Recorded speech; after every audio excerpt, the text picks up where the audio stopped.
Les cuento un poco el recorrido de lo que pensaba hacer.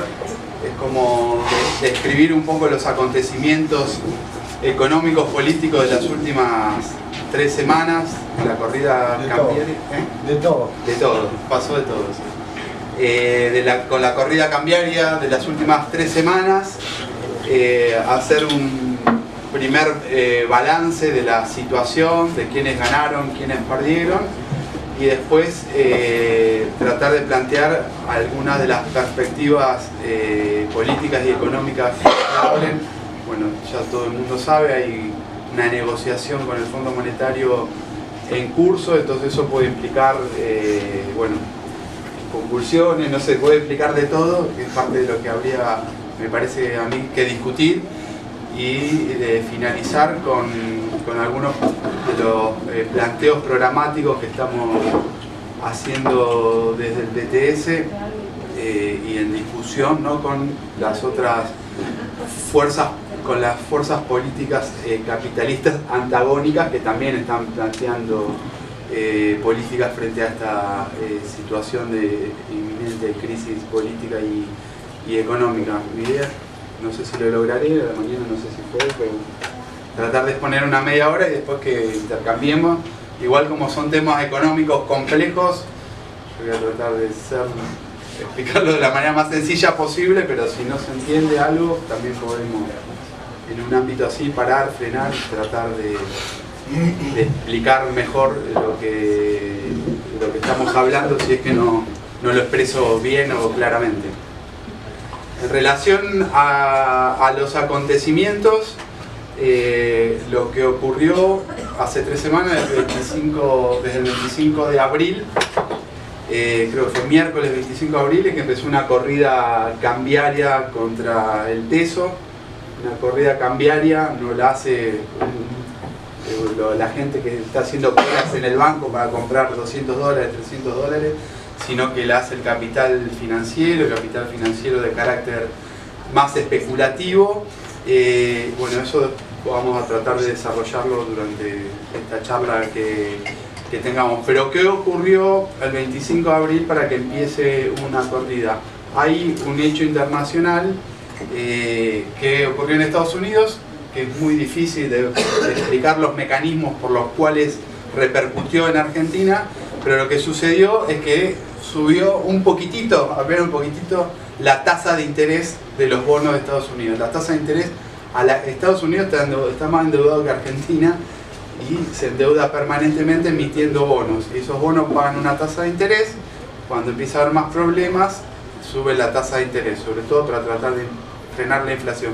Pero más allá de todo eso, lo que ocurrió es que hubo una mínima suba en la tasa de interés en los Estados Unidos y eso implicó salidas de capitales de muchos de los países que en la jerga financiera le llaman países emergentes, ¿no? Nosotros los marxistas le decimos países coloniales o semicoloniales o dependientes porque tienen una estructura económica y dominada por el capital extranjero, etc. Pero lo que ocurrió es que esa pequeña suba de la tasa de interés de Estados Unidos provocó una salida de capitales de los países semicoloniales y dependientes, entre ellos Argentina. Pero ocurrió lo mismo en Turquía, Brasil, Perú, Chile, en muchos de los países latinoamericanos y en otros países europeos de carácter intermedio o dependiente, como puede ser Turquía.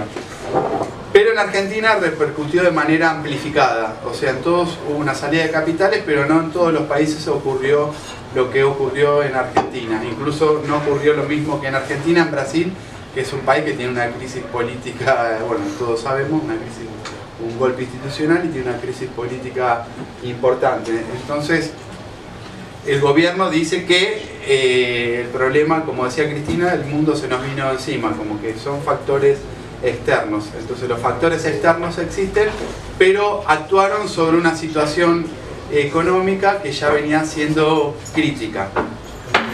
Y después, bueno, vamos a incorporar los elementos políticos, pero venía siendo crítica en los propios términos económicos. El macrismo había definido un esquema de economía basado en el endeudamiento permanente, que todo el mundo denunciaba, nosotros denunciábamos. Hay una escalada de endeudamiento externo inusitada, o sea, que todos los meses tomaban deuda, y basada en un ingreso de capital especulativo, que venía a ser ganancia fácil con ese instrumento que es un papel que emite el Banco Central que se llama LEBAC. Más allá de lo complejo que es el LEBAC, para el rol que tiene para tratar de contener la inflación o no, lo que ocurre es que el que viene acá le pagan ahora, en estos días, 40% o más por comprar ese papelito, por tener ese papelito en la mano.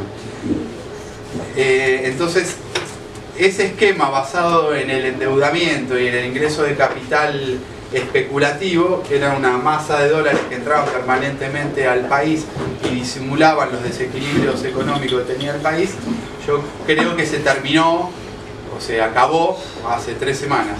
O sea, al menos el modelo económico que el macrismo llamaba gradualismo, que nosotros creemos que no es gradualismo, o al menos no es gradualismo en los términos del macrismo, porque por ejemplo con los tarifazos no hay ningún gradualismo, es un manotazo al bolsillo de los trabajadores.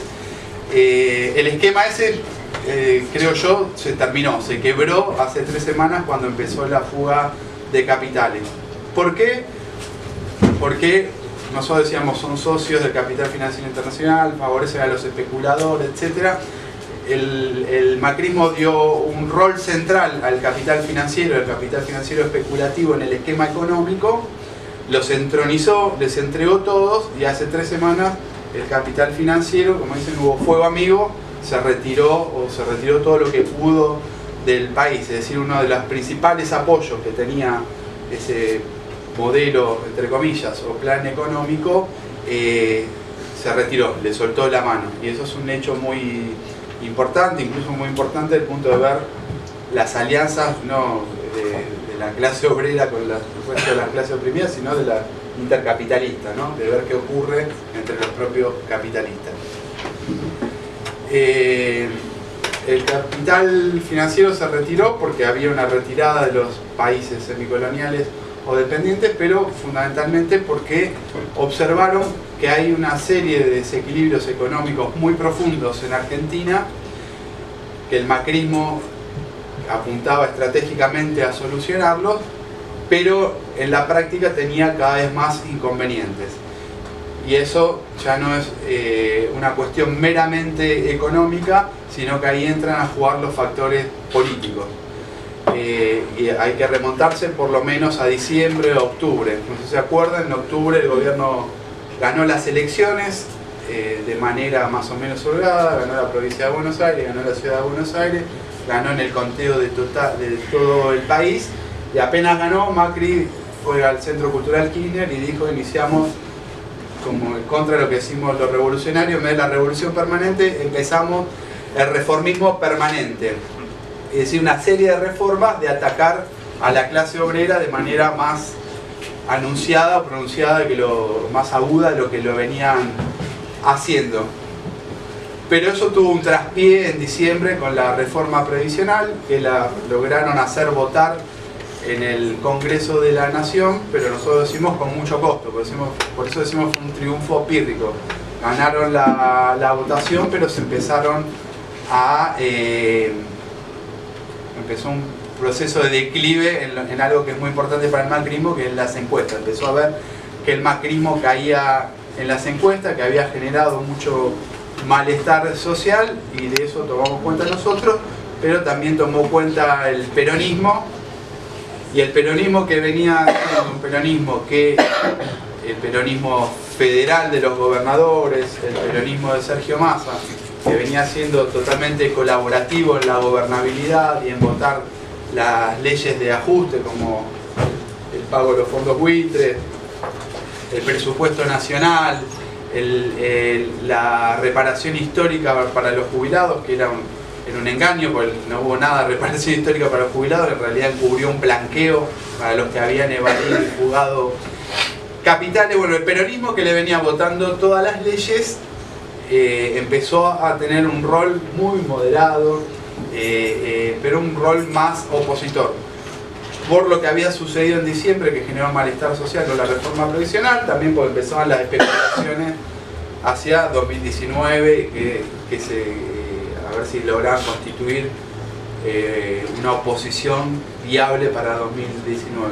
Pero por los motivos que fueran, el peronismo empezó a tener otro rol en la escena política, y eso tomaron en cuenta los capitales financieros. Entonces vieron, si ya el reformismo permanente había sufrido un traspié en diciembre y el gobierno cambió el ritmo, porque después de diciembre Macri dijo el reformismo permanente, vamos por todo, en el Centro Cultural Kirchner en octubre, y cuando abrió las sesiones del Congreso el 1 de marzo ya tuvo un discurso mucho más moderado. Bueno, y había un economista que había estado al frente del Banco Nación y se fue el año pasado, que es Carlos Melconian, que había dicho, bueno, el gobierno entró en la onda plan perdurar, es decir, no modifiquemos nada, lleguemos al 2019 como se puede y tratar de ganar las elecciones así. Bueno, eso no contentaba al capital financiero, que ya venía diciendo que tenían que hacer un ajuste más profundo. Si uno lee los diarios económicos era tremendo, dice que esto no va a ningún lado, esto termina mal. Bueno, el propio Melconian, que es un tipo que sigue apoyando al gobierno, había dicho el año pasado, así nos vamos a la mierda, había dicho. Bueno, entonces ese nos vamos a la mierda empezó a hacerse efectivo, creo yo, hace 3 semanas, cuando empezó la salida importante de capitales, que llevó a una devaluación del peso argentino, etc. Eso por un lado. Entonces yo creo que ese esquema económico que había establecido el macrismo no va más. Entonces después tenemos que ver qué es lo que quieren hacer o qué balbucean hacer, porque yo creo que todavía no tienen muy claro qué quieren hacer, pero ese plan de gradualismo, aunque no era nada de gradualismo, pero ellos lo llamaban, ese plan que tenían de endeudarse y hacer un ajuste en mini cuotas, todo de progresivo, pero no de shock de una sola vez, creo que se acabó. Eso por un lado. A eso hay que hacerle un primer balance provisorio desde el punto de vista de, en toda la corrida cambiaria, el Banco Central perdió más del 10% de las reservas, como un ahorro que tiene guardado el Banco Central. Era un ahorro ficticio, pero en realidad tenía origen en el endeudamiento.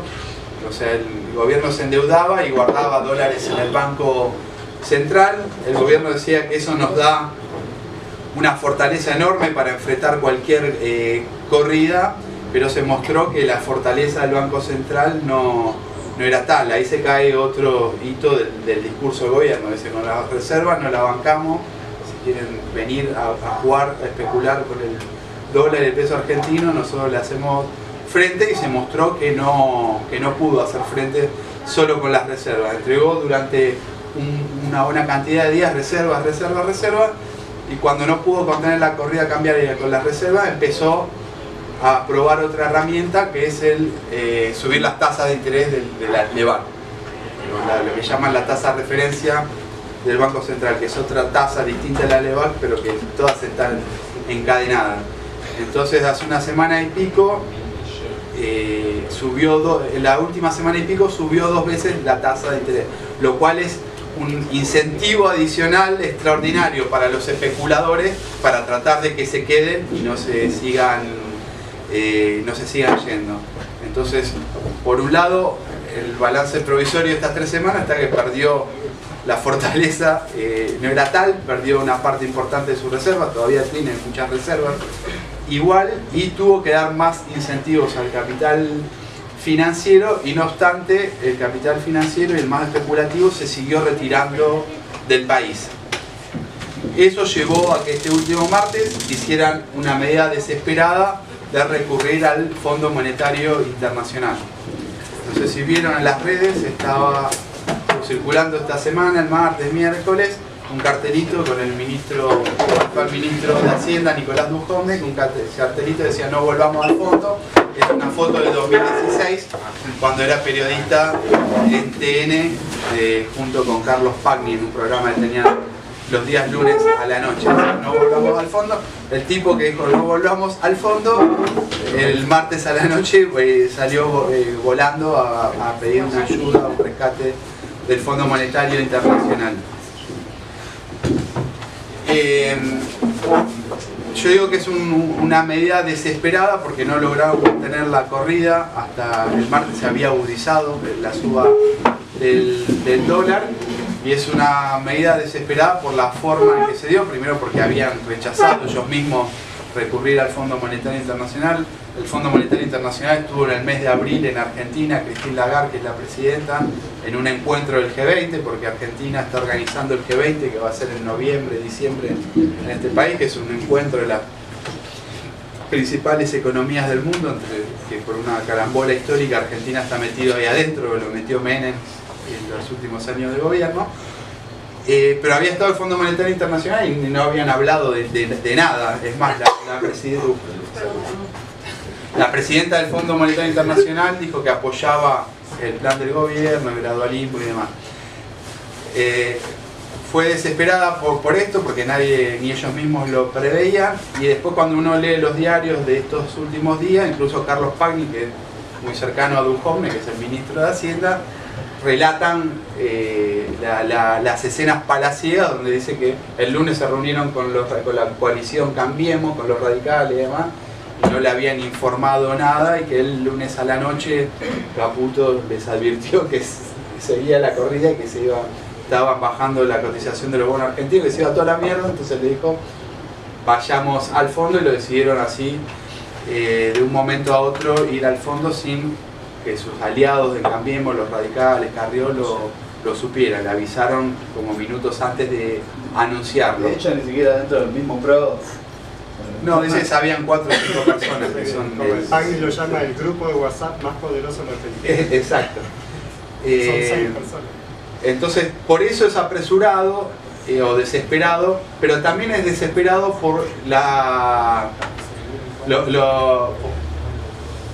por los principios por los cuales ellos van con los presupuestos por los cuales ellos van al Fondo Monetario Internacional. Van al Fondo Monetario Internacional suponiendo que Christine Lagarde apoya el plan de gobierno, el plan económico del gobierno, que es así. Christine Lagarde es la presidenta, pero el Fondo Monetario no es solo su presidente. Después vamos a ver algunas cuestiones de esas, y los técnicos que se ocupan de Argentina en el Fondo Monetario Internacional, que ven la letra chica, los números finos, están diciendo no apoyamos lo que venía sucediendo en Argentina, y ahora menos, por lo cual después hay que pensar las consecuencias y qué condiciones van a imponer. Y después, por otro lado, porque otro de los presupuestos o axiomas con el que el gobierno fue a buscar el rescate del Fondo Monetario Internacional es, por un lado, para sostener lo que ellos llaman el gradualismo y para no devaluar. O sea, para sostener el gradualismo y para no devaluar. Y yo creo que el Fondo Monetario Internacional le va a pedir lo contrario, que devalúe y que acelere el ajuste. En este balance provisorio de lo que pasó hasta ahora en estas 3 semanas está lo que pasó con las variables económicas, como decía, las reservas, la tasa de interés que subieron, las reservas cayeron, la tasa de interés subió, beneficio de los especuladores, pero hay ganadores bien concretos. Todos los diarios económicos señalan que JP Morgan, que es uno de los principales bancos de inversión del mundo, con sede en Nueva York, fue uno de los principales promovedores de la corrida cambiaria. Entre JP Morgan y un segundo banco que no dan el nombre, se llevaron de los 7.000, 8.000 millones de reservas que vendió el Banco Central. Esos dos bancos solos se llevaron unos 2.000 millones de dólares de reservas. Y eso es muy significativo porque JP Morgan viene siendo un intermediario en la deuda argentina, no solo con este gobierno, lo fue con Menem, con De la Rúa, con todo. Incluso era uno de los pocos bancos de inversión que bancaban al kirchnerismo, porque cobraban tasas muy altas para prestarle al kirchnerismo, que nosotros le hacíamos la broma, pues JP Morgan, decíamos, volvió la JP, pero no la JP, la juventud maravillosa de los 70, sino un negociado de los bancos internacionales. Y no solo eso, sino que JP Morgan era es donde trabajó Luis Caputo, que es el actual ministro de Finanzas de la Nación, el ministro de Endeudamiento, si se quiere, y donde trabajaba Alfonso Prat Gay, que es el ministro de Hacienda previo a Duhovne. Es decir, que es una banca internacional muy cercana al gobierno, de relaciones carnales prácticamente con el gobierno, es la que le saca el apoyo y ve que es inviable el plan económico del gobierno. Bueno, esos, el capital financiero, y en particular estos con nombre y apellido JP Morgan, parte de los que ganaron con la corrida cambiaria, lo dicen hasta los analistas más cercanos al gobierno, pues le vendieron el dólar a 20,50, se lo llevaron a 20,50 y ahora el dólar está casi 24 ayer. O decir que si quieren volver ahora van a obtener más peso y una tasa de interés más alta para seguir especulando que antes, aunque hay que ver si vuelven o no, todavía eso no se sabe. Después los exportadores, tanto agrarios o agroindustriales, como me decía en la charla de la mañana, Cargill, Bunge, todas las grandes exportadoras agrarias o agropecuarias del país ganan con la devaluación porque exportaban un dólar y obtenían 20,50 pesos hace 3 semanas, ahora exportan un dólar y obtienen ingresos por 24 pesos, es decir, se aumentó sus ingresos entre 15 y 20%, depende del día, como esté la cotización del día, casi sin hacer nada, ¿no? O sea, los exportadores tanto agrarios y lo mismo con el gran capital exportador industrial ganaron con la devaluación. Entre los perdedores, yo le decía a la mañana, es obvio para nosotros que los trabajadores pierden con la devaluación. Si uno agarra la historia de las devaluaciones, el que paga el pato de la boda siempre es el salario de los trabajadores. De todas las devaluaciones de la historia argentina, pero la más reciente, aunque ya pasaron casi 20 años, la devaluación de Duhalde implicó que el salario, el poder de compra del salario caiga 30% en el 2002. La devaluación de 2014, cuando estaba Kicillof al frente del Ministerio de Economía, implicó que el salario pierda 5% ese año. La primera devaluación del macrismo en diciembre de 2015 implicó en 2016 que el salario pierda otro 6%. Entonces hay mecanismos, están en un videito que yo traté de explicarlo, pero hay mecanismos por los cuales una devaluación termina implicando una aceleración de la inflación y un deterioro del poder de compra del salario. Pero yo le decía también a la mañana que hay algo muy importante. Nosotros, desde nuestra perspectiva marxista, creemos que hay dos clases centrales: los capitalistas, que tienen todos los medios de producción, las empresas y demás, y la clase obrera, que todo solo tiene para vender su fuerza de trabajo, pero desde el punto de vista de ingresos, de cuánto gana un trabajador, o también del tipo de trabajo o profesión que se desarrolla, hay sectores de la población intermedio en términos de ingresos, que son profesionales o semiprofesionales, o no sé, cuentapropistas, la que le llaman clase media, que fue uno de los principales apoyos del gobierno, de donde sacaban los votos, que está siendo afectada por el tarifazo, fundamentalmente, y también por la devaluación y la aceleración de los precios, y también porque les pega en otro aspecto aspiracional, que muchos aspiraban a comprarse la casa con el crédito UBA y demás, que es un crédito que había crecido mucho con el macrismo, pero es un crédito que sirve para tiempos, para países como Chile, que no tiene la clase obrera totalmente no sé si totalmente, pero es bastante disciplinada, con bajos derechos laborales, con poca organización gremial y baja inflación. En países donde hay baja inflación, esos créditos que está dando el gobierno más o menos funcionan.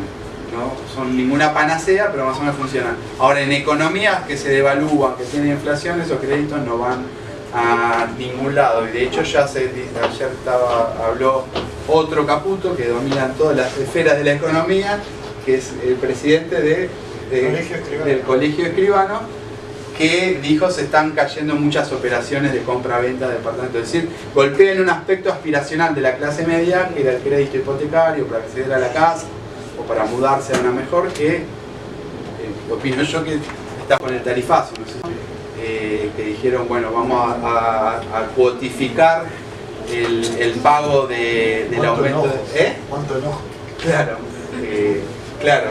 se mantenía el tarifazo, pero te lo cobraban en cuota y con intereses encima. Pero eso reflejaba un problema que tiene la coalición del gobierno, que aunque todo el mundo cuando analiza el sistema de poder dice el grupo WhatsApp, los 5 que están cercanos a Macri, pero la coalición sirve porque son apoyos, después transforman votos en el Congreso, en cosas, en gobernaciones, etcétera, etcétera, etcétera. Entonces yo creo que eso es un punto importante también, que lo que ocurrió estos días, lo que ocurre con los tarifazos, ataca a la clase obrera, pero también ataca a un sector donde el gobierno se apoyaba y que se expresan en esa fibra sensible para el gobierno que son las encuestas, que caen mucho en las encuestas del gobierno. Todavía mantienen un apoyo, no sé, del 40%, hay que ver, habría que hacer encuestas de nuevo, ahora que fueron al Fondo Monetario Internacional, etcétera, etcétera.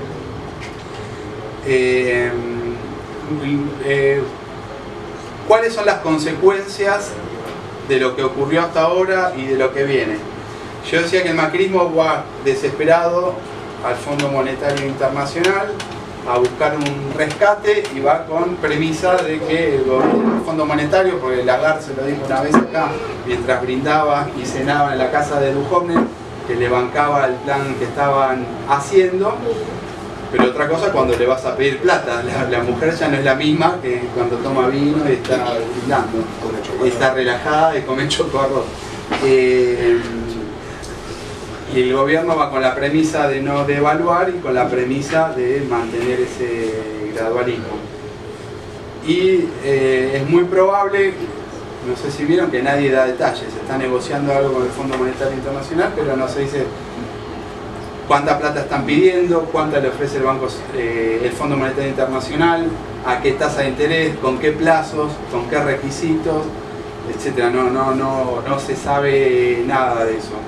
Lo que sí se sabe es lo que dicen los documentos del Fondo Monetario Internacional. El Fondo Monetario Internacional publica documentos periódicamente de su visión sobre la economía mundial, sobre la economía asiática, sobre la economía africana, la latinoamericana y sobre su visión sobre cada país.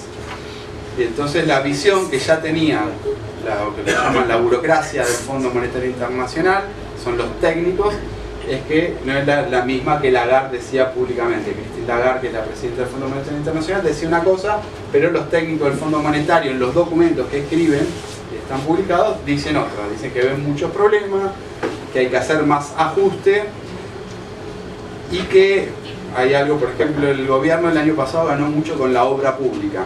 Este año había recortado el presupuesto de la obra pública y quería reemplazarlo con una cosa, no sé si escucharon por ahí, que son los PPP. Programa de participación público-privada, como una privatización de la obra pública, ¿no? Se la entregan a los privados, le comprometen que le van pagando en algunos casos con peaje, en otros con recursos públicos, pero es una forma de no gastar recursos ahora, desplazar el desembolso de los recursos y mientras que haya obra pública. El gobierno apuntaba al recorte que ya había hecho en la obra pública, reemplazarlo con esos programas de participación público-privada.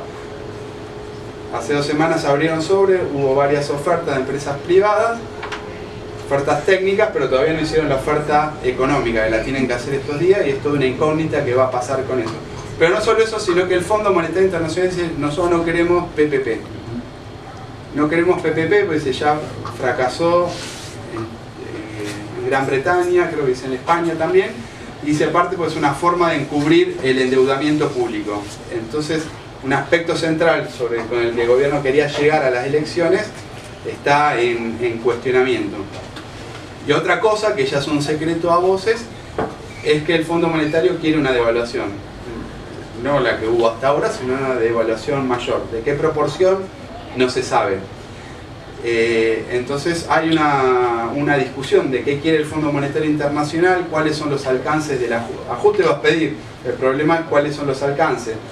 Nosotros ayer bromeábamos con Fernando Rosso, decíamos la devaluación es como el ajuste más democrático porque se aplica y le llega a todo el mundo, le corroe los ingresos a todo el mundo, a los trabajadores, a la clase media, etc. Y no se vota en el Congreso, no hay que hacer alianza con el PNV, se devalúa y listo.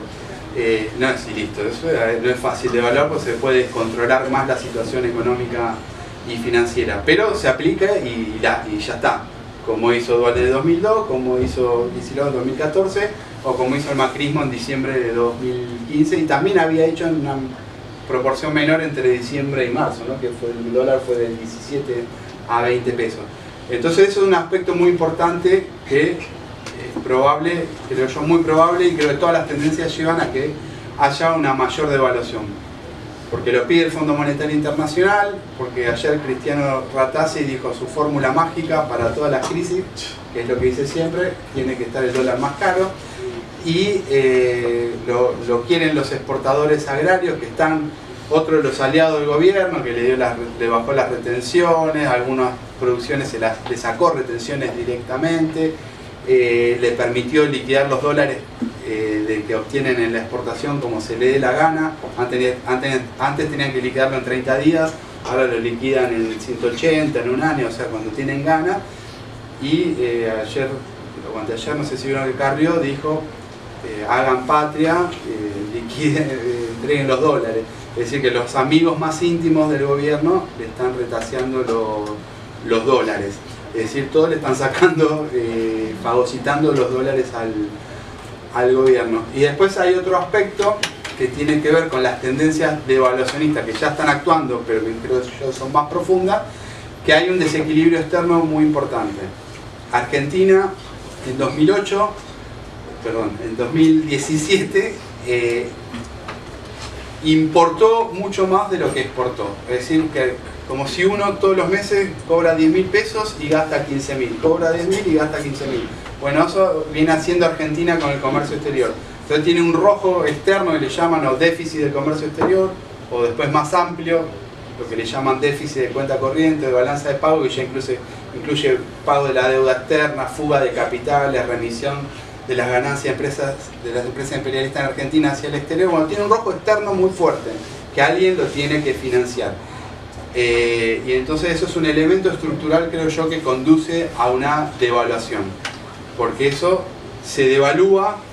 La devaluación hace que las importaciones sean más caras, entonces caen las importaciones, hacen que las exportaciones sean más baratas, suben las exportaciones, y es una forma de intentar, no lograr, pero de intentar tratar de tener algún equilibrio en el rojo externo. Una tendencia devaluacionista estructural,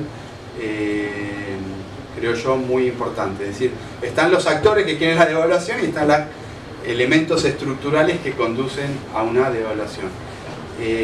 Con el Fondo Monetario Internacional está claro que tiene una devaluación, ya todos los analistas lo dicen a viva voz en todos los diarios económicos y no económicos, Clarín, La Nación, Cronista en ámbito financiero, etcétera, etcétera. Lo que hay una duda, porque Duhovne dijo el Fondo Monetario es un fondo bueno, cambió el Fondo Monetario Internacional. ¿Cuáles son las condicionalidades si se va a conformar con una devaluación y una reducción del gasto público progresiva, o si va a pedir una reducción del gasto público más agresiva? Y no solo eso, sino que va a pedir, por ejemplo, la reforma previsional estaba encuadrada en lo que pide el Fondo, la reforma previsional de diciembre está encuadrada en lo que pide el Fondo Monetario Internacional, cambiar la fórmula jubilatoria para que las jubilaciones no crezcan más que la inflación. Pero no se acaba ahí. El Fondo Monetario quiere, como quisieron hacer en Brasil y no lograron por ahora, subir la edad jubilatoria, etcétera, cambiar la forma en que se calcula la primera jubilación, etcétera. O sea, un ataque y de máximo una privatización, una nueva privatización del sistema previsional. Puede querer otras cosas, como en Grecia, que privaticen acá aerolínea, no sé, YPF, o no sé, en Grecia hasta las islas le hicieron privatizar.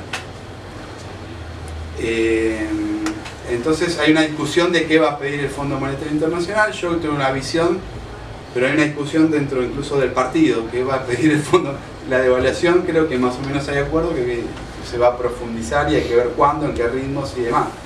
El gobierno lo va a querer hacer en cuotas, como quiere hacer todo, pero no depende solo del gobierno. Hoy del gobierno casi no depende nada, porque el gobierno está medio entregado en la coyuntura actual, creo yo. Pero bueno, sobre la devaluación creo que más o menos todo el mundo coincide que hay tendencias devaluatorias y que eso va a ocurrir. Lo que hay dudas sobre qué va a pedir el Fondo Monetario Internacional. Yo creo que va a ser un Fondo Monetario Internacional que va a pedir medidas duras, es mayor ajuste fiscal y puede pedir nuevas reformas previsionales, laborales, etc. Más ataques más profundos. Lo que pasa es que eso ya entra en una ecuación más difícil porque tiene que votarse en el Congreso, necesita una alianza, una unidad nacional por el pacto con el Fondo Monetario Internacional, que no es tan fácil porque, bueno, ahí decían, Juan, que los datos que dan en todos lados, que hay un amplio rechazo al Fondo Monetario Internacional en Argentina, incluso entre los votantes de Macri. Pero yo creo que va a ser duro el Fondo Monetario Internacional con lo que pida. El panorama económico, el otro día estuvimos discutiendo entre los economistas amigos del partido, con Esteban, con Paula Vaz, con otras compañeras, Mónica, Lucía, los que generalmente siguen la edición de Izquierda Diario, y había bastante coincidencia. Lo más probable es que la economía vaya a una situación de recesión con inflación. Los paradigmas de los gobiernos capitalistas siempre se mueven en péndulos. No sé si leyeron alguna vez Trotsky, que decían ni inflación ni no inflación, porque los gobiernos se mueven entre dejar correr la inflación y que haya un crecimiento moderado o más acentuado, o entre tener la inflación muy a rajatabla y un crecimiento módico, leve, ¿no? Esta es la peor combinación, porque tenés recesión con inflación, o sea, tenés lo peor de los dos modelos. Entonces es muy probable que en lo inmediato la economía vaya hacia un escenario como ese, lo cual es grave desde el punto de vista depende de las respuestas que haya de los trabajadores, de la clase obrera también para enfrentar esos planes, porque la inflación ya está acelerada, aquello no es la hiperinflación alfonsinista, pero está bastante acelerada y se va a acelerar más con la devaluación que está habiendo. Ya la semana pasada sacó Clarín que los supermercados, entonces en lo inmediato entendemos que ese es el escenario más probable. Siempre puede fallar el pronóstico. El otro día jodían como es muy difícil pronosticar, sobre todo si se trata del futuro. Pronosticar lo que está pasando es más o menos sencillo, pero opinábamos que lo más probable es que se vaya a un escenario de mínima de estancamiento y yo creo que de recesión con inflación. Y después hay una duda de qué va a pedir el Fondo Monetario Internacional.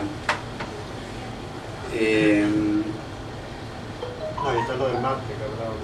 Sí, bueno, el martes hay un super vencimiento del EVAC, esa máquina fantástica de especulación que da dinero, que es un instrumento que utilizó el gobierno para facilitar el ingreso especulativo de capitales para que entre en dólares.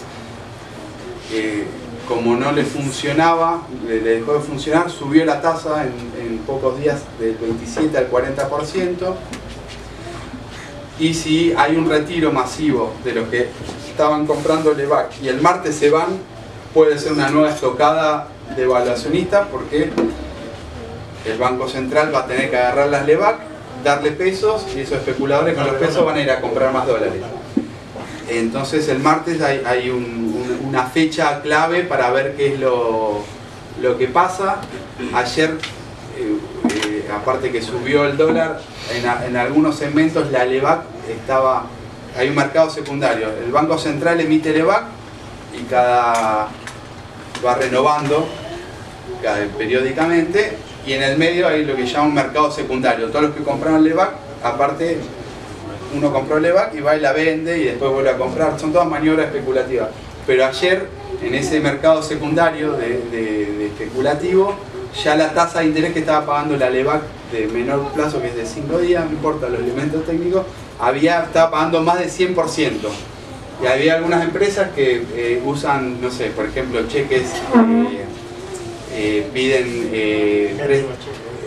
préstamo al banco de corto plazo, cambian cheque y demás para la rotación cotidiana de los negocios, le estaban pidiendo 60% de tasa de interés, lo cual es escandaloso. Eso incluso puede romper la cadena de pagos, porque el tipo dice, no, yo no te pago 60%, y si no está dispuesto a pagar el descubierto, el 60%, capaz que no puede pagar un salario, no puede pagar un insumo, una materia prima.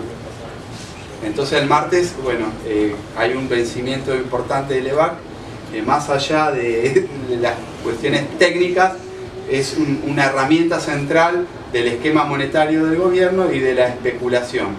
Y va a expresar en qué nivel el gobierno está convenciendo a alguien o no de que el acuerdo con el Fondo Monetario Internacional puede estabilizar la situación. Igual que no se renueve una parte importante de la LEVAC, no sé, después puede buscar otros recursos, no necesariamente lleva a la catástrofe.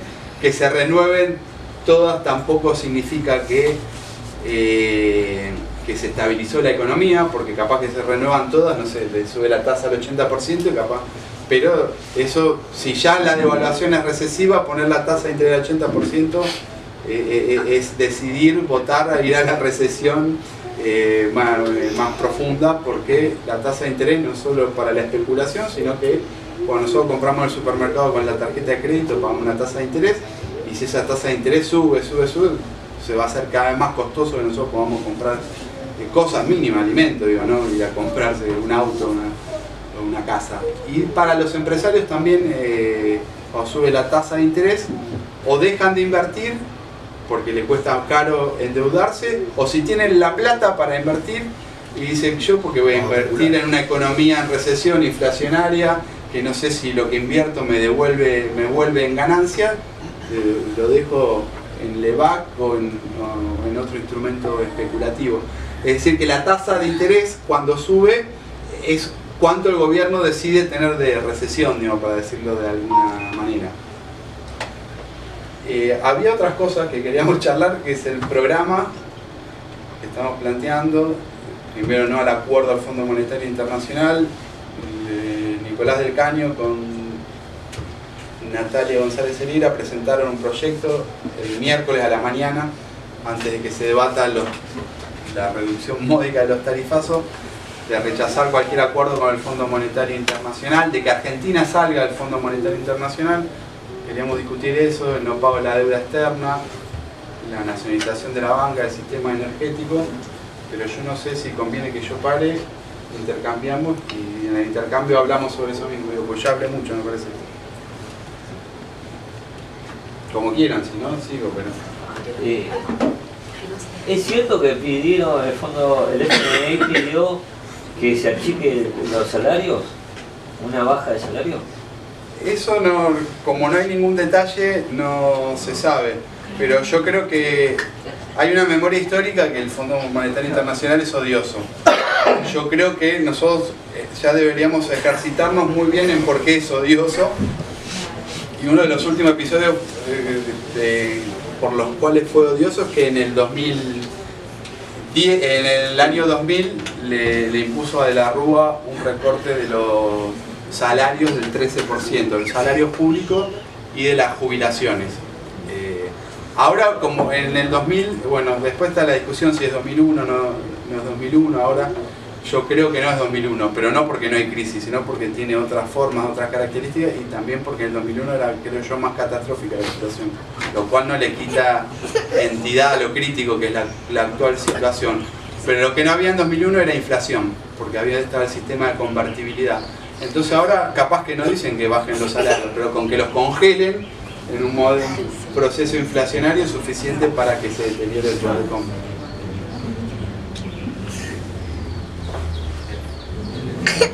Yo te hago una consulta. En estos días hay los programas de economía, economistas saliendo por todos lados.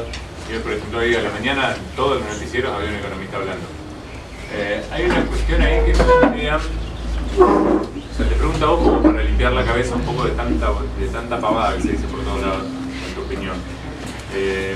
Planteaban que si se hubiese frenado usando los fondos del Banco Central, o sea, al principio, cuando fueron las primeras corridas de los especuladores, las primeras sacadas, que eso generaba que no haya tanto movimiento, generaba confianza en la gente, qué sé yo. Planteaban como que uno de los problemas que, o sea, además de esto de los inversionistas extranjeros que llevaban los dólares, que era la economía interna, que eran los minoristas. ¿Eso tiene algo de cierto o O sea, para tu forma de opinión, o es una pavada que dicen así como para también echarle la culpa a la gente y decir, bueno, la economía también es, como está la economía, es responsabilidad de todos nosotros. No, es que hay pequeños ahorristas que van a comprar dólares, todo el mundo lo hace. Yo no tengo ahorros, no pude, pero todo el mundo lo hace. Ahora lo que uno no puede decir que una corrida cambiaria la hace una persona que va a comprar $300, $200. No, pero eso ha sido replicado en todas las porque ¿hace algún peso en la balanza esa? Hay un problema que nosotros siempre reclamamos a apertura de los libros de contabilidad, que se expongan todas las operaciones del Estado, del Banco Central, de contabilidad de la empresa privada, pero que el Estado exponga todo. Ahora, por ejemplo, lo que yo decía, que JP Morgan y otro banco se llevaron 2.000 millones, sale porque se filtra capaz que alguno que le tiene bronca, capaz que es otro banco, que tiene bronca, JP Morgan, etc. Pero no hay estadísticas públicas que digan quién compraron los dólares. En algún momento, en el 2014, creo que Kicillof había acusado a Aranguren, el actual ministro de Energía, que Shell había comprado dólares. Pero nosotros no tenemos, o sea, hasta deberíamos exigir, den una lista, claro. Así lo vamos a buscar a la casa, ¿quién compró los dólares? No, lo que leímos hoy, Pagni, por ejemplo, en una nota cita a un banquero, no dice quién es, pero dice que el Banco Central ofrecía de a 250 millones de dólares, dice que ni siquiera sabían operar los tipos, hay pericia ahí, y ofrecían de a 250 millones de dólares y se los comprábamos todos y seguía aumentando la cotización. Bueno, 250 millones de dólares no lo compra la gente al minoreo, digamos, al por menor. Y vendieron 7.000 millones en una semana. Más bien la visión que hay es al revés, que el error fue haber regalado los dólares, pues se lo vendieron a 20,50, a 21 y ahora está a 24. O sea que los que compraron esos 7.000 millones ya hicieron un montón de negocios, fortuna. Depende de qué fecha tomen. Pero sí, nosotros tenemos que decir claramente una corrida no la hace mi abuela que va a comprar dólares. Eso provoca, por ejemplo, hoy día todo el mundo que puede comprar dólares, piensan que por 1.000 pesos puede invertir en el banco, entonces todo eso que lo hace se está yendo y trata de comprar dólares. Por eso el chiquitaje, la papa está en los grandes inversores, por ejemplo, que va a pasar el martes, que ven son 28.000 millones de dólares, entonces ahí es donde se va a ver el apoyo político no de los mercados al actual plan de gobierno. En Argentina, por experiencia histórica, pero todo el mundo ve que sube el dólar y va desesperado, pero el pequeño ahorrista o el trabajador que va a comprar es una medida desesperada para preservar un pequeño ahorro frente a una situación no perder. Claro. Ahora una corrida cambiaria, yo decía, se vendieron, no sé, depende de qué fecha tome y hay que ver porque todavía no están los datos de ayer y anteayer de cómo queda la reserva del Banco Central. El Banco Central entregó entre 6.000 y 8.000 millones de dólares. Y 2.000, es decir, un tercio, al menos un tercio de eso, se lo llevaron dos bancos. Y ahí no hay dos bancos en Argentina, hay 30 bancos, no sé cuántos hay. Entonces, que hay siempre que hay suba del dólar y demás, uno por precaución o por desesperadamente preservar su pequeño ahorro va a comprar dólares, eso sí. Pero una corrida cambiaria, eso es una de las manifestaciones, la corrida cambiaria, pero la corrida cambiaria la hacen los grandes bancos. Incluso en Gran Bretaña hay un ejemplo del año 92, George Soros, que es un especulador mundial que actúa en Argentina también, es uno de los que aprovechó el canje de Néstor Kirchner y Roberto Lavagna, el gran canje, hizo un gran negocio el hombre con el canje ese. Él solo apostó contra la bolsa, contra la libra esterlina de Gran Bretaña y se ganó 1.000 millones de dólares en menos de un mes.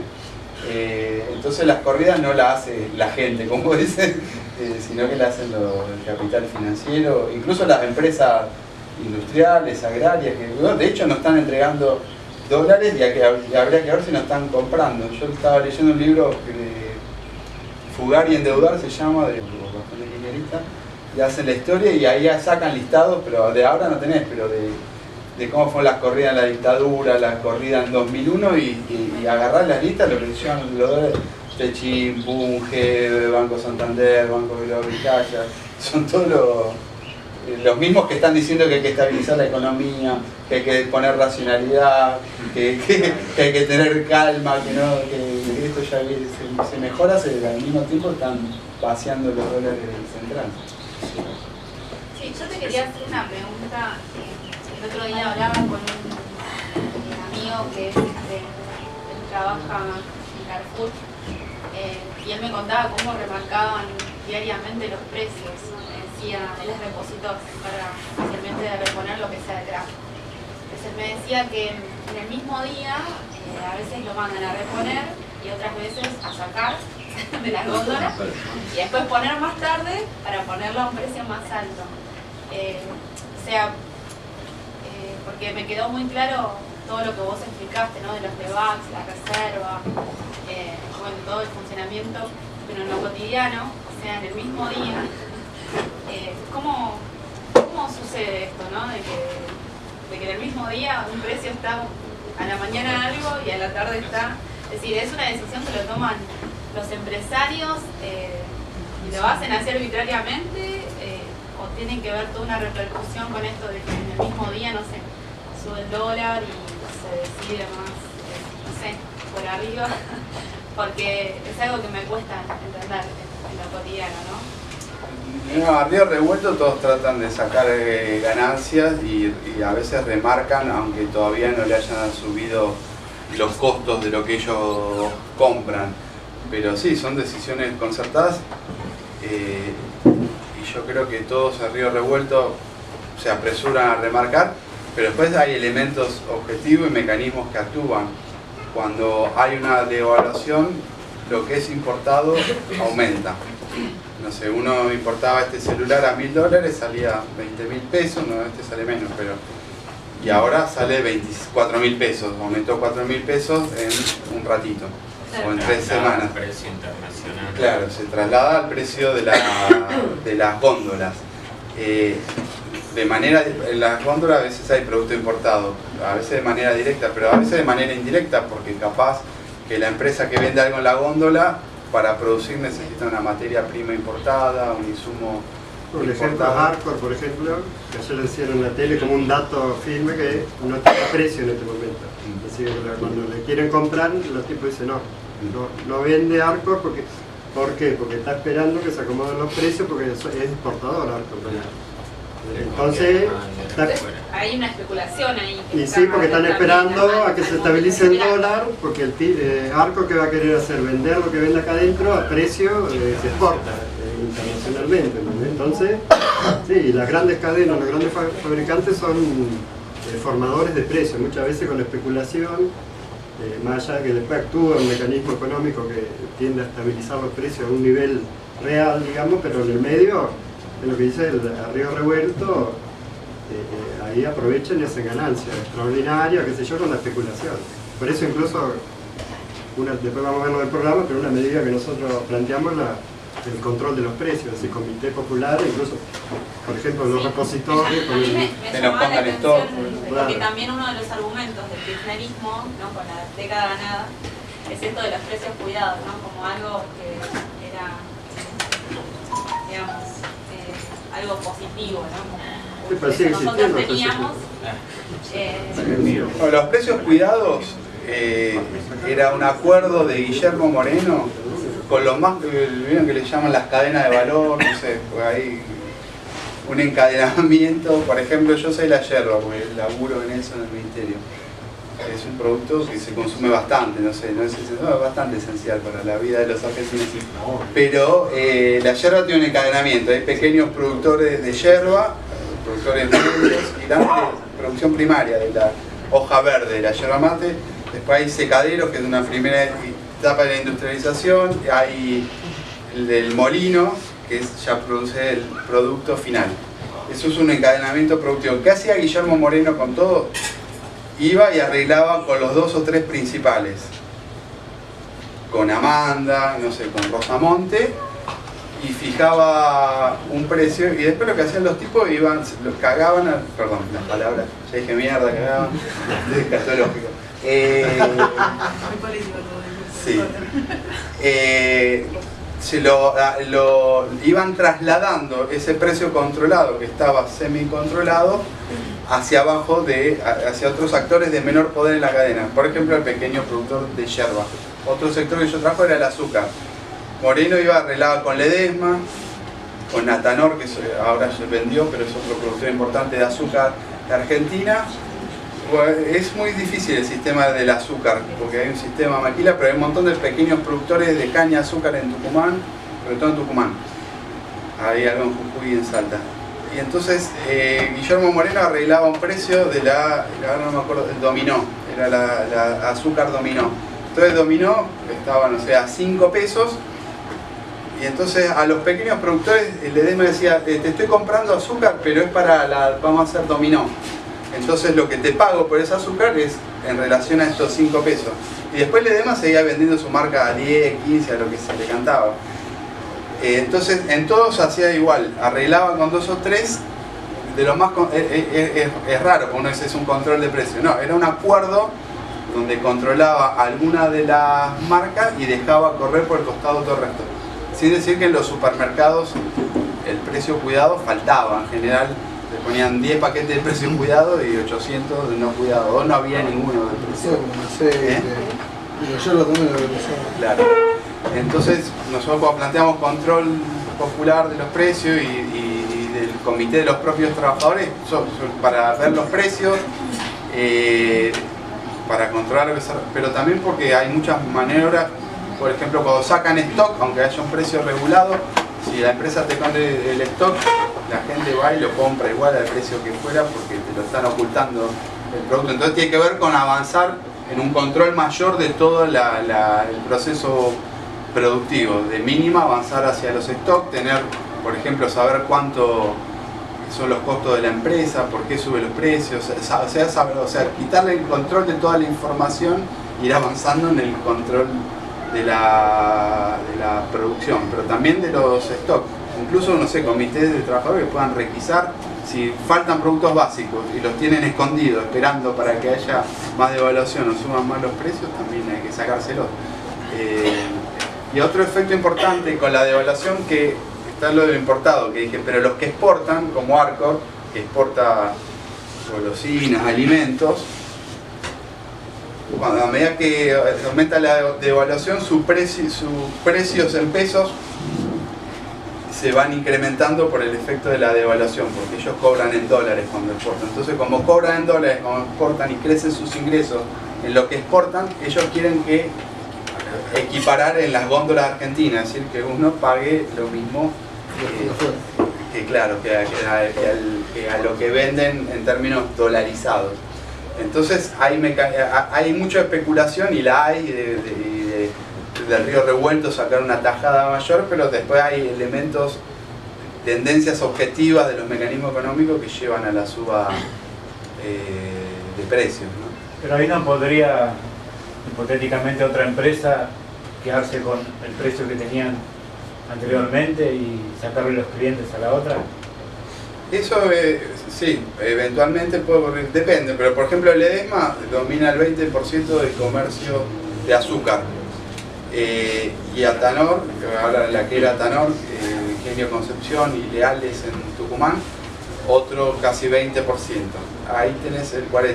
Y dominan los canales de comunicación con los supermercados y demás. Eventualmente puede surgir alguno. Pero, por ejemplo, ese precio regulado, yo decía, Ledesma, azúcar dominó, que le fijaba 5 pesos Guillermo Moreno. Ledesma, por su estructura de costos, hasta capaz que podía sostener vender a 5 pesos. Pero hay otros ingenios que no tienen su estructura de costos, su escala, y no se aguantan los 5 pesos. O sea, eventualmente le pueden comer un poco de mercado. Pero hay un poder económico previo en la estructura que hace muy difícil. No lo descarto de manera absoluta. Pero en los productos esenciales, donde está bastante como le dicen, oligopolizado, que hay pocos jugadores que controlan el mercado, es difícil. Bueno, lo que dicen siempre, el acero en Argentina es de China, Sindar, y no hay un tercero. Si hubiera un tercero no sería progresivo, pero no hay un tercero, un cuarto que produzca. Entonces controlan Aluar, el aluminio, que es un insumo básico para muchas industrias, para la ética de Coca-Cola, etc., es uno. el mismo dueño de FATE, ¿no? Ahora desde el gobierno se le está echando la culpa a la oposición por la fuga de capitales, con la insistencia de sacar una ley que remarque la grabación, ¿no? que le cobre un impuesto a la especulación. No sé cuánto es el impuesto, no sé cómo, qué puede afectar, no sé. Eso no pude ver ninguna información, no tengo ninguna información de eso. ¿Cuál es el impuesto realmente que se le cobra a la especulación? En la reforma impositiva que votaba en diciembre, cuando se votó la reforma previsional, se votó una baja de impuestos a las ganancias de las empresas, pasan de 35 a 25%, creo es progresivo en el 2021, 2022. Se bajan las contribuciones patronales de manera progresiva del 2018 al 2021, 2022. Fue una reforma recontra patronal para bajarle los impuestos, y entonces el peronismo, para votarla, dijo, bueno, hagamos algo progresivo, que es un impuesto muy mínimo a la renta financiera para los activos en pesos, como la LEVAC, que es un título en pesos, del 5%. En la OCDE, que son los principales países del mundo, por ejemplo, y son los más donde reside el capital financiero imperialista, etcétera, le cobran la renta financiera al 25, 30, 35, 40%. Acá fue 5%, una cosa mínima. Uno compraba LEVAC 100 pesos, tenía 27% de ganancia con la tasa previa. Sobre esos 27 pesos, el 5% eran 5 pesos con 40. Te quedaban 22 pesos. Ahora la LEVAC subió al 40%, es decir, que lo que subió la LEVAC ya superó. Tuvo algún efecto, yo creo, ¿no? Es cierto que algunos dijeron, no, la corrida no existe. Como uno de los elementos que jugó en una proporción mínima, sí. Pero es un impuesto, es gracioso, ellos para decir, te pongo un pequeño impuestito por 5%, y aparte ahora se fue la LEVAC al 40%, 5 por 4 le cobran, hice mal la cuenta, no importa, pero no importa. Con el aumento, el economista no sabe sumar, pero con el aumento de la tasa de interés ya se lo recontra compensaron. O sea que con ese impuesto está permitiendo a la gente que continúe especulando con las monedas. Sí. Es como blanquear la especulación monetaria, el cambio. Sí, con el aumento de la tasa facilita y da un incentivo adicional a la especulación. Aún así, no está claro que quieran seguir especulando, porque eso está atado a otros mecanismos, que pueda haber más un techo y un piso, ¿no? Si no me equivoco. Nosotros estamos más bien por la nacionalización de la banca y acabar con todos esos mecanismos especulativos. Pero lo que pasa es que cuando todo está desordenado, no hay piso, no hay techo, qué sé yo. Depende de otros factores, que logren hacer alianzas con algún sector de capital, que banque un programa económico, demás, con el Fondo Monetario. Y ya los mecanismos económicos habituales son insuficientes, depende de factores políticos para mí también, aunque los económicos actúan. Ahora al gobierno le sirve mucho, arreglar con el fondo, porque van a implementar la política que yo quiero hacer. ¿Qué digo con esto? Más allá de que ellos no decían abiertamente de la reforma laboral, ¿entendés? Los ajustes, hoy por hoy van a decir, sí, tenemos que hacer ajustes, tenemos que poner reforma laboral porque nosotros firmamos un acuerdo. O sea que la política del gobierno va a ser, no, yo firmé con el fondo, entonces tenemos que llevar esta reforma y este ajuste. O sea, en un sentido, para mí, al gobierno le sirve mucho ajustar con el fondo, porque ellos se van a desligar de la presión de que la gente le decía, no, vos pusiste porque quisiste combatir la reforma y el ajuste. Entonces ellos van a salir y decir, no, mira, nosotros firmamos esto, el fondo me pide que hagamos esto y lo tenemos que cumplir. Para mí van a especular con ese para llevar adelante los ajustes y la reforma. Y por eso el acuerdo con el FMI es repudiado por el 75% de la población. Zarpado eso. Para mí ellos estaban buscando eso.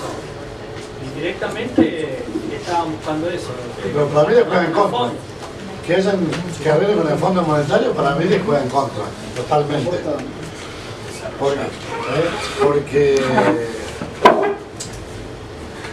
¿Por qué? Porque se van a hacer... Hasta la gente que los votó están en contra de ese 75% de no arreglar con el fondo. Así que yo creo que este arreglo es malo para el gobierno, para mí. Y obviamente es malo también para los trabajadores, ¿no? Mucho más. Yo creo que el gobierno no quería, fue medio desesperado a buscar el acuerdo con el Fondo Monetario.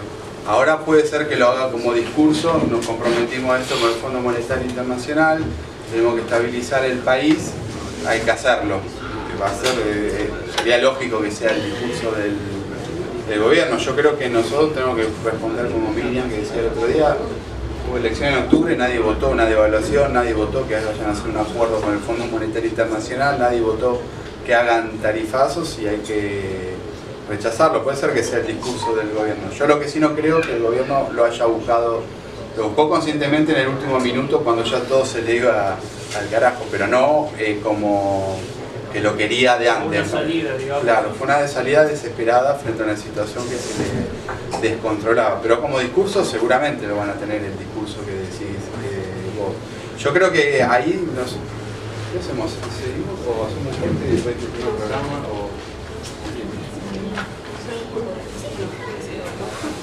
Sí, porque capaz que hay mucho tiempo. No sé, una preguntita. Es de la nueva ley de capitales que se votó, ¿cómo afecta a la economía? ¿Qué es? Aclararme, porque no sé nada. No la sé bien de qué trata la ley de capitales. Yo creo que no afecta mucho la economía. Implicaba mayor liberalización. La liberalización es lo que llevó al descalabro actual. Y implica mayor liberalización para el movimiento de capital financiero. Ahora yo creo que no repercute mucho en la economía. Hay una comisión que se llama Comisión Nacional de Valores que controla los instrumentos financieros. Hace como un seguimiento y una de las atribuciones que tenía era poner directores en las empresas que consideraban que andaban mal o que estaban haciendo operaciones turbias y fiscalizarle las operaciones. Ahora la nueva ley le quita esa potestad a la Comisión Nacional de Valores, es decir, le da más libertad a las empresas o a las empresas financieras para que hagan lo que quieran. Después genera una serie de instrumentos que, por ejemplo, que las pymes puedan descontar cheques, transformar los cheques como un instrumento financiero que venden como si fuera un bono o una acción de la empresa, supuestamente para facilitarle el financiamiento. Y hay otra cosa, es que un banco tiene hipotecas, no sé, acá somos 10 que le debemos al banco, el banco con esa hipoteca puede hacer un paquete y vender ese paquete en el mercado financiero para volver a fondearse, a tener recursos. Y obviamente que comparte lo que nosotros pagamos de tasa de interés, le comparte una parte de esa plusvalía a un tercer capital financiero que lo fondea. Es lo que se creó en Estados Unidos, que llevó a la crisis de 2008. Eso. Sí, entonces, claro, en Argentina no hay un mercado financiero como en Estados Unidos, y ahí fue mucho más sistémico porque el mercado financiero era mucho más amplio. Acá no hay un mercado financiero como eso, pero si uno quiere decir, me da para lo que sirve, para llevar a la crisis de 2008, ese elemento de la reforma financiera del mercado de capital. Pero creo que no, es un pedido del capital financiero. Se llama Morgan Stanley, es una calificadora que está vinculada a JP Morgan, que da estatus a los países para acceder a financiamiento en el mercado de capitales mundial. Argentina tiene acceso al mercado de capitales mundial, pero de acuerdo a la categoría que le ponen paga más o menos tasa de interés. Y había una expectativa que lo recalifiquen en junio a Argentina como mercado emergente. Ahora está con una calificación menor. ¿Eso entra también ahí para el tipo de crédito que te puede dar el FMI? No, sí, no directamente. Actúa sobre todo obviamente que te va a ponderar mejor el FMI si tenés esa categoría, pero actúa sobre todo para el financiamiento privado. Pasa que yo no sé ahora en esta situación si le van a dar esa calificación a la porque quedó viejo, se venía de la coyuntura anterior. El año pasado se detuvo con la coyuntura de PepsiCo, el gobierno tenía una reforma laboral, en junio se hace esa calificación, todos los junios, ahora es el mes que viene. En junio del año pasado todos decían le van a dar la calificación emergente, le van a dar la calificación emergente. No podemos decir que fue por PepsiCo, pero empezó el quilombo de PepsiCo, empezó una serie de quilombos y no le dieron la calificación de emergente. Pero era uno de los requisitos de la ley de mercado de capitales que ahora están pidiendo para que den la calificación de emergente. Una pregunta, ¿tiene algo que ver JP Morgan? ¿Tiene alguna relación con el Fondo Monetario? No, de manera directa no, es parte del entramado del capital financiero internacional. Pero JP Morgan es una banca privada y el Fondo Monetario Internacional, y eso es algo importante para la denuncia, aparte de lo que ya tenemos como memoria histórica del Fondo Monetario Internacional, participan todos los países casi todos los países del mundo, tienen una participación en el Fondo Monetario Internacional de acuerdo a su estatus geopolítico y al aporte que hayan hecho del capital. Argentina tiene un aporte hecho en el Fondo Monetario Internacional, no sé si 1.000 millones, 2.000 millones. Y entonces todos tienen una cuota aparte de voto en el Fondo Monetario Internacional. Pero el directorio del Fondo Monetario Internacional lo elige Estados Unidos, Japón, Francia, Alemania, lo eligen las potencias imperialistas. Mi consulta va por el tema de que JP Morgan se lleva X cantidad de moneda del país y de a punto el Fondo Monetario va a afectar la moneda, que debe ser una agenda. Sí, lo que pasa es que el capital financiero internacional es todo eso, es el Fondo Monetario Internacional, el Banco Mundial, pero después cada uno tiene sus propios objetivos y compiten entre ellos también. Por ser privado. Sí, el Fondo Monetario Internacional no es privado, es de los países, pero el Fondo Monetario Internacional, su propia lógica, justamente lo que está diciendo ahora, devalúen, porque yo no quiero entregarte dólares para que vos se lo entregues a la JP Morgan. No porque esté esencialmente en contra, sino porque quiere garantizar la capacidad de repago de la deuda argentina y que eso que prestan en algún momento vuelva al Fondo Monetario Internacional.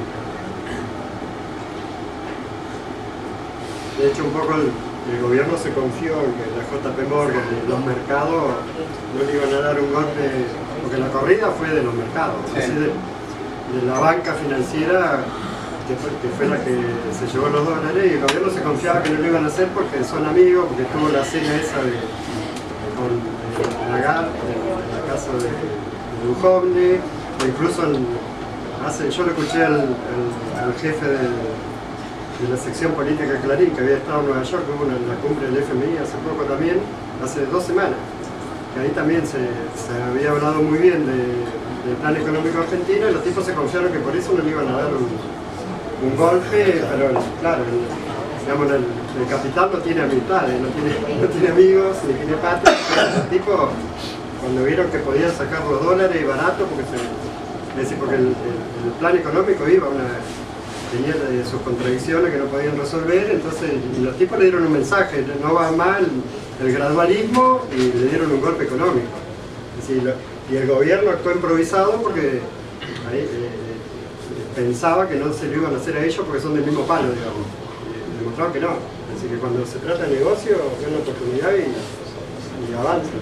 Y así se llevaron 7.000 millones de dólares a 20,50, 21 y ahora está 24. Incluso el FMI pide, por eso la paradoja dice, el gobierno anuncia un acuerdo con el FMI para parar la corrida, pero ya es Vox Populi, que lo que decía el compañero hace un rato, de que lo primero que va a pedir el FMI es que haya una devaluación mayor. ¿Para qué? Para que no entregue, eso es lo que más le critican, que durante esa semana entregaron los dólares baratos, tusenegros, que es lo que no hicieron el resto de los mercados emergentes, los países que también vieron que subió la tasa de interés, entonces en otros países no le daban los dólares, digamos, en cambio acá le dieron los dólares y así no evitaron la corrida, al revés, la fueron alimentando cada vez más. Porque como veían que el Banco Central daba los dólares, los tipos ofertaban y se fueron llevando, y eso llevó una presión alcista que todavía sigue. No pudieron frenar. Esa cuasi traición, ¿no? que ese golpe que pega el mercado financiero, puede ser que esté ligado al descontento de los capitalistas en no poder aplicar como querían ellos la flexibilización laboral, todas esas cosas. Claro. Sí, le estaban exigiendo Esa un plan de ajuste más de shock, le Tiene decían. una oreja, ¿no? Claro, no va al gradualismo, El gradualismo no va, que el ataca reformismo todo. permanente en un sentido, Sí. volver a aplicar todo de lo que se necesita, Sí, diciendo, es una extorsión para que es aplique una más torsión, ajuste. pero también pues los tipos vienen en peligro, diciéndole, no le vamos a seguir financiando con entrada a capitales si ustedes no avanzan en el ajuste. Sí, Y eso es lo que pasó. las cuentas se van desequilibrando cada vez más aparte. Sí, peor. Vos mencionabas en 2001, yo recordaba que cuando llegó ya una situación cada vez más insostenible y de la Rúa se fue en avión. Helicóptero. En helicóptero.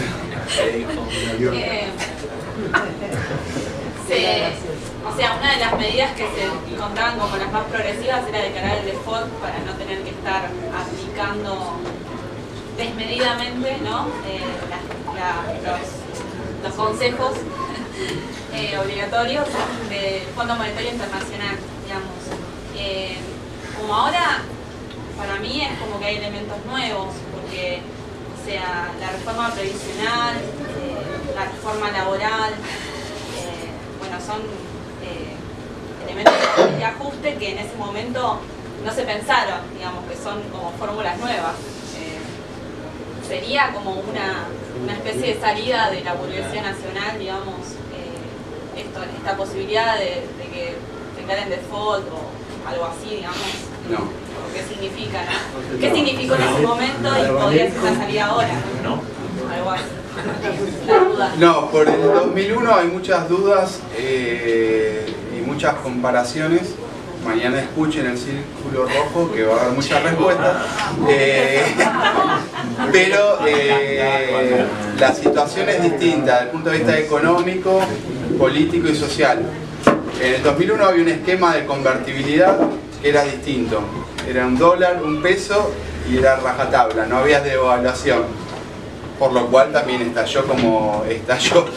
Y en ese momento había un sector de la burguesía que planteaba una devaluación junto con el peronismo o los peronismos que había en ese momento, una devaluación y salir de la convertibilidad, que era este esquema de rajatabla, un peso, un dólar.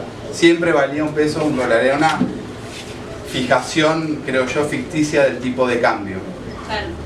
Por otro lado, había 25% de desocupación. Ahora hay una situación laboral no buena, hay una desocupación del 7-8%, 9% va oscilando, pero no es lo mismo que el 25%, que con un disciplinamiento duro. Y la pobreza estaba en 50%, había pasado el 50%, ahora está 30%, no sé, discusiones, pues 30%, el último dato es 25%, que para mí, cuando descubren la cuenta estadística, no es 25%, pero puede ser 30%, 35%, todavía no llegó a... Pues es importante la catástrofe social también como disciplinamiento para los trabajadores, ¿no? Y ya venía de años de la economía. Ahora en 2011, charlábamos más temprano, cambió el ciclo económico latinoamericano. Todos los países latinoamericanos hasta 2011 crecieron mucho, Argentina crecía a tasa china y empezó un lento descenso. Es decir, que se crecía a menos, algún país, o un año de recesión y un año de crecimiento módico. Cambió la tendencia, dejó de tener superávit en todo, empezó a tener déficit en todo, Argentina y el resto de los países latinoamericanos. Todos habían desendeudado, empezaron a endeudarse, a aumentar el desempleo, la pobreza, etc. Pero no es equivalente al 2001. En 2001 empezó como el 98, 99 la economía a caer. Acá cayó 2014, creció un poquito 2015, cayó 2016, creció un poquito 2017 y ahora yo creo que va a caer de vuelta. Pero es distinto cuando viene un derrumbe de años, que era un derrumbe de la convertibilidad de años que se trataba de sostener y no se sostenía. En ese momento había otro sector de la burguesía, lo de las empresas privatizadas, del capital financiero, que planteaban la dolarización de la economía, como hizo Ecuador, que dejen de circular pesos y asumamos que somos un país semicolonial y que circulen dólares. Hoy nadie plantea eso. Sería para que no haya reservas directamente, digamos. No, para que haya reservas, pero que no haya emisión de moneda. La emisión de moneda es una forma de financiar el déficit. Entonces, cuando te quitan la política monetaria, no tenés, o sea, ajustás o ajustás, ¿no? Es lo que decía Cavallo, déficit cero. Cuando para un Estado quitar la potestad, nosotros decimos que no son Estados soberanos, porque están sometidos al imperialismo y demás, pero que te quiten la política monetaria ya es un grado de sometimiento. De colonia, claro, casi una colonia. Entonces, yo no creo que nadie de la burguesía hoy esté planteando el default de la deuda. Todos son honradores de la deuda. El default lo decretó Rodríguez A en su efímera